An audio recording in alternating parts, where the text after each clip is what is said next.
श्री अर्धनारीश्वरी अष्टोत्तरशतनामावळी। ॐ चामुण्डिकायै नमः। ॐ अम्बायै नमः। ॐ श्रीकण्ठायै नमः। ॐ पार्वत्यै नमः। ॐ परमेश्वर्यै नमः। ॐ श्रीमहाराज्ञे नमः। ॐ श्रीमहादेवायै नमः। ॐ श्रीसदाराध्यायै नमः। ॐ श्रीशिवायै नमः। ॐ श्रीशिवार्धाङ्गायै नमः। ॐ श्रीशिवार्धाङ्गभैरव्यै नमः। ॐ श्रीकालभैरव्यै नमः। ॐ शक्त्यै नमः। ॐ त्रितयरूपाढ्यायै नमः। ॐ त्रितयमूर्तिरूपायै नमः। ॐ कामकोटिपीठस्थायै नमः।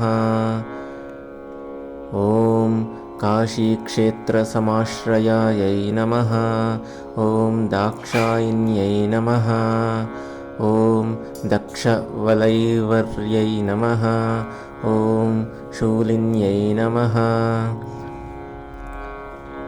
ॐ शूलधारिण्यै नमः। ॐ ह्रीं कारिण्यै नमः। ॐ पञ्जरसुखियै नमः। ॐ हरिशङ्कररूपायै नमः।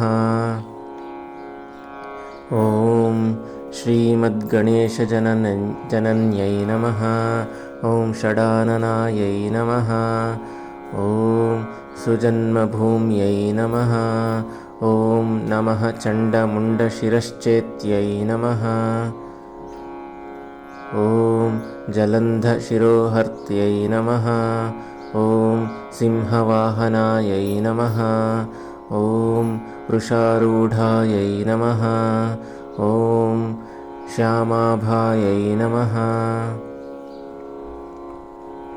ॐ स्फटिकप्रभायै नमः। ॐ महिषासुरसंहर्त्यै नमः। ॐ गजासुरविमर्दिन्यै नमः। ॐ महाबलायै नमः। ॐ चलवासायै नमः। ॐ महाकैलासवासभुवै नमः। ॐ भद्रकाल्यै नमः। ॐ वीरभद्रायै नमः। ॐ मीनाक्ष्यै नमः। ॐ सुन्दरेश्वर्यै नमः। ॐ भण्डासुरादिसंहर्त्यै नमः। ॐ दुष्टान्धकविमर्दिन्यै नमः। ॐ मधुकैटभसंहर्त्यै नमः। ॐ मधुरापुरनायिकायै नमः। ॐ कालत्रयस्वरूपाढ्यायै नमः। ॐ गिरिजायै नमः। ॐ गिरिषष्ट्यै नमः। ॐ वैष्णव्यै नमः। ॐ विष्णुवल्लभायै नमः। ॐ विशालाक्ष्यै नमः। ॐ विश्वनाथायै नमः। ॐ पुष्पास्थायै नमः। ॐ विष्णुमूर्तिन्यै नमः। ॐ कुस्तुम्बवसनोपेतायै नमः। ॐ व्याघ्रचर्माम्बरावृतायै नमः। ॐ मूलप्रकृतिरूपाढ्यायै नमः।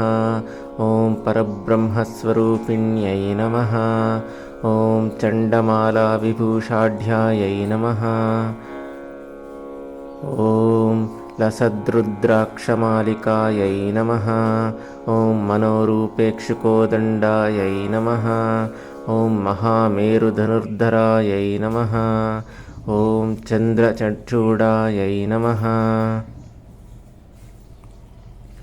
ॐ चन्द्रमाल्ये नमः।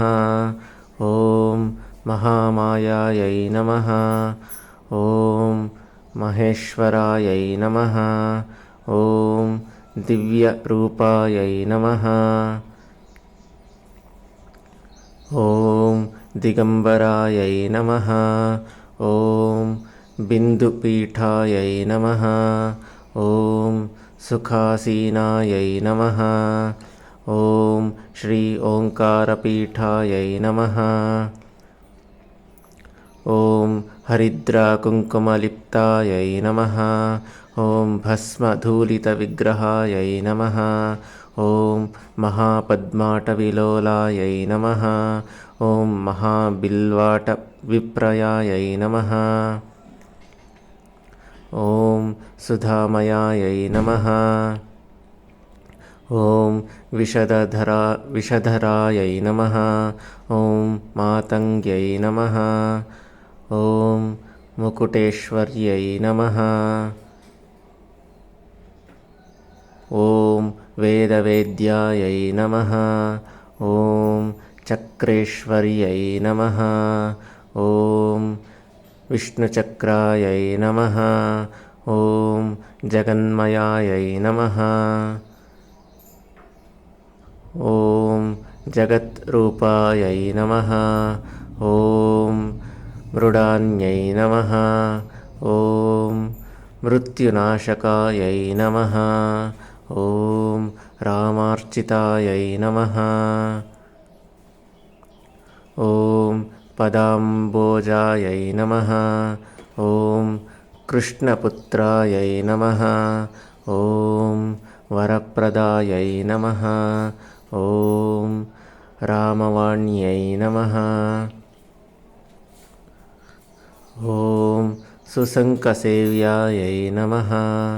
ॐ विष्णुब्रह्मानुसेवितायै नमः। ॐ तेसस्त्रयविलोचनायै नमः। ॐ चिदग्निकुण्डसम्भूतायै नमः।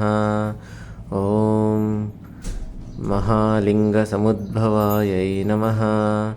ॐ कम्बुकण्ठ्यै नमः। ॐ वज्रेश्वर्यै नमः। ॐ वक्रपूजितायै नमः। ॐ त्रिकण्टके नमः। ॐ त्रिभङ्गीशायै नमः।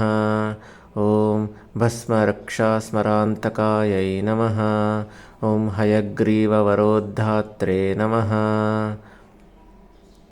ॐ मार्काण्डेयवरप्रदायै नमः। ॐ चिन्ताम्न्यै नमः। ॐ गृहावासाय नमः। इति श्री अर्धनारीश्वरी अष्टोत्तरशतनामावಳಿ ಸಂಪೂರ್ಣಂ. ಧನ್ಯವಾದಗಳು.